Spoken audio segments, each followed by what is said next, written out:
عَمَّ يَتَسَاءَلُونَ عَنِ النَّبَإِ الْعَظِيمِ اعوذ باللہ من الشیطان الرجیم بسم اللہ الرحمن الرحیم وصلی اللہ علی محمد وآلہ الطاہرین اللہم صلی علی محمد وآل محمد۔ شہادت علی ابن ابی طالب علیہ السلام کی تسلیت کے ساتھ ساتھ آج کا دن جو گزرا وہ پہلا دن ہے جب جناب سیدہ کے بچے بغیر باپ کے اپنے گھر میں گزار رہے ہیں۔ امام علی کے سلسلے میں ایک چیز عرض کرنی ہے، وہ یہ کہ امام علی تنہا ہیں، بالکل تنہا، اونلی ون، دوسرا اور کوئی نہیں ہے امام علی کے ساتھ۔ تاریخ میں ہم یہ دیکھیں کہ امام علی کہاں کہاں تنہا ہے، تو میں اس کو آپ کو اس طرح سے آپ کی خدمت میں عرض کرنا چاہتا ہوں کہ امام علی تنہا ہے اور تنہا رہ کے یہ بتانا چاہتے ہیں کہ تم کو اگر دین پر عمل کرنا ہے تو تنہا عمل کر سکتے ہو، تم کو اگر دین کی تبلیغ کرنا ہے تو تم تنہا عمل کر سکتے ہو، تم کو اگر دین کی طرف لوگوں کو دعوت دینی ہے تو تم تنہا عمل کر سکتے ہو، تمہیں اگر یتیم کی سرپرستی کرنی ہے تو تم تنہا انجام دے سکتے ہو، تمہیں اگر کسی مسکین و بیواؤں کا خیال رکھنا ہے تو تم تنہا رہ کر اس کام کو انجام دے سکتے ہو۔ یہ کہہ کے گزر جانا، یہ شیطانی بات اور شیطانی خیال اپنے دل میں لانا کہ وہ تو امام علی تھے، نہیں، وہ ہماری سرمشق ہیں۔ اگر امام علی علیہ السلام تنہا کھڑے ہو کر دعوت ذوالعشیرہ میں پیغمبر سے یہ کہہ سکتے ہیں کہ میں آپ کی مدد کروں گا، تو ہم بھی دین خدا سے یہ کہہ سکتے ہیں، اے اللہ کے دین، میں تیری مدد کروں گا۔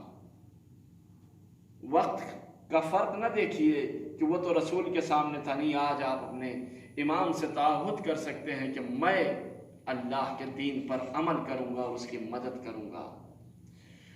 دعوت ذوالعشیرہ میں امام علی تنہا ہے جو آواز دے رہے ہیں کہ میں، یا رسول اللہ، میں آپ کی مدد کروں گا، میں دین خدا کی مدد کروں گا۔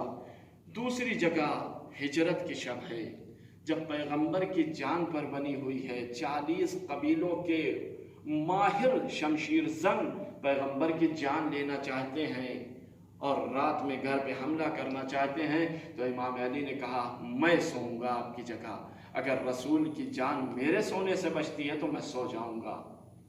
یہاں بھی امام علی تنہا ہیں، یعنی اگر پیغمبر کی قتل کی بات ہو، ان کی شہادت کی بات ہو، ان کی توہین کی بات ہو، تو ہمیں سوچنا نہیں چاہیے، ایک اکیلا رہے، ایک انسان اکیلا ہو تب بھی اسے پیغمبر کا دفاع کرنا چاہیے، پیغمبر کے لیے جان چلی جائے تو چلی جائے۔ امام علی نے کر کے دکھایا۔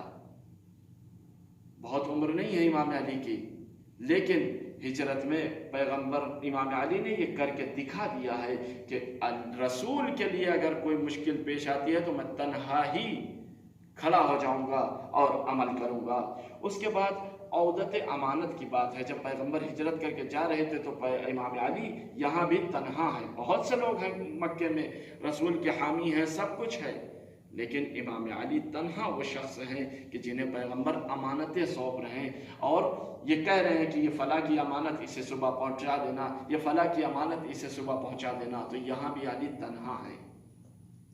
اس کے بعد جنگ خندق کی بات ہے، بہت آب و تاب سے ہمارے خطبہ جنگ خندق پڑھتے ہیں، خداوند انہیں ان کا ثواب نصیب فرمائے، سننے والوں کو انشاءاللہ جنت میں جگہ عطا فرمائے۔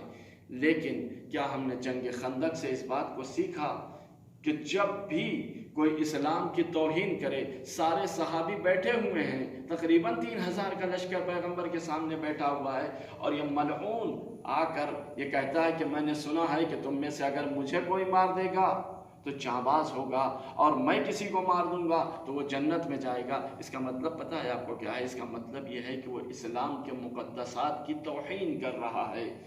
امام علی بلند ہوئے، یا رسول اللہ مجھے بھیجئے اس کے مقابلے میں۔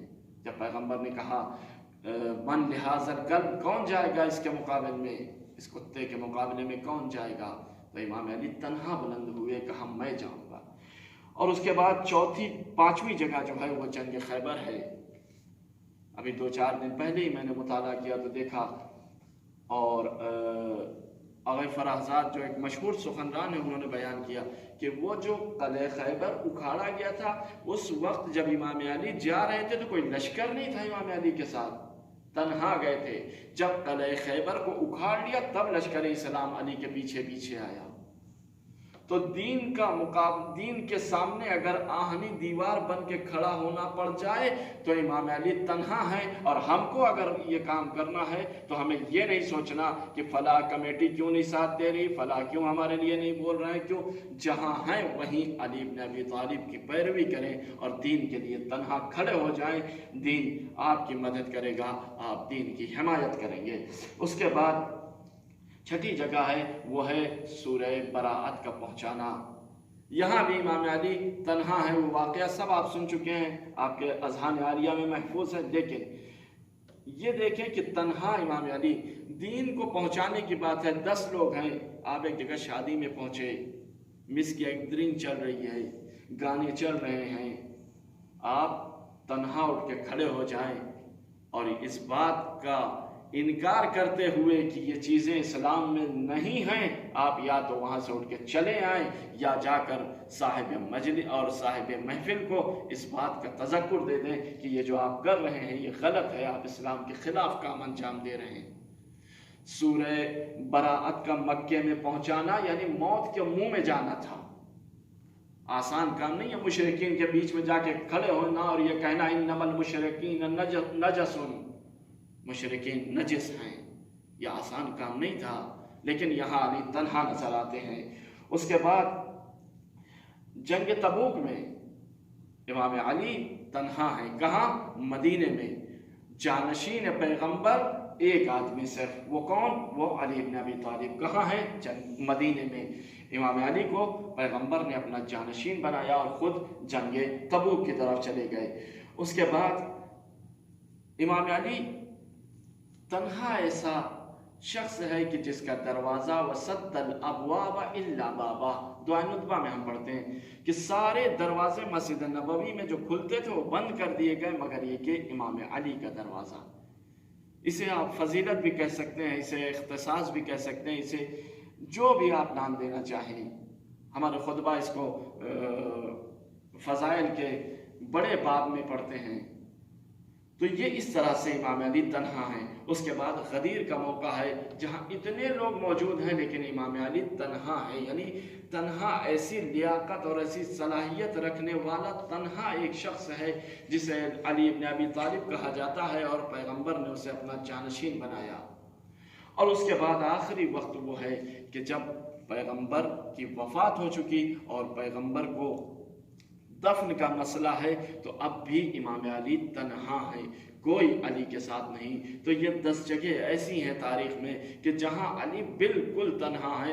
یہ سارا کام کر کے امام علی نے ہم کو ایک درس دے دیا کہ اگر دین کا دفاع ہے تو تنہا انجام دیا جا سکتا ہے، اگر یتیموں کی سرپرستی ہے تو تنہا انجام دی جا سکتی ہے، اگر رسول کی حفاظت ہے تو تنہا انجام دی جا سکتی ہے، اگر اسلام پر عمل کرنا ہے تو تنہا عمل کیا جا سکتا ہے۔ اس کو آپ اور اگر دیکھنا چاہیں تو بہت سے موارد، سینکڑوں موارد آپ کو تاریخ میں مل جائیں گے جہاں امام علی تنہا ہیں اور کوئی ساتھ میں نہیں ہے ان کے، اور وہ دین پر عمل کر رہے ہیں یا دین کا دفاع کر رہے ہیں یا دین کے لیے کچھ باتیں کہہ رہے ہیں یا دین سمجھا رہے ہیں یا دین بتا رہے ہیں۔ تو ہمارے لیے ضروری ہے کہ ہم امام علی کی سیرت پر عمل کرتے ہوئے اسلام کے ساتھ اسی طرح کا رویہ رکھیں کہ تنہائی سے نہ ڈریں۔ وصلی اللہ علی محمد وآلہ الطاہرین۔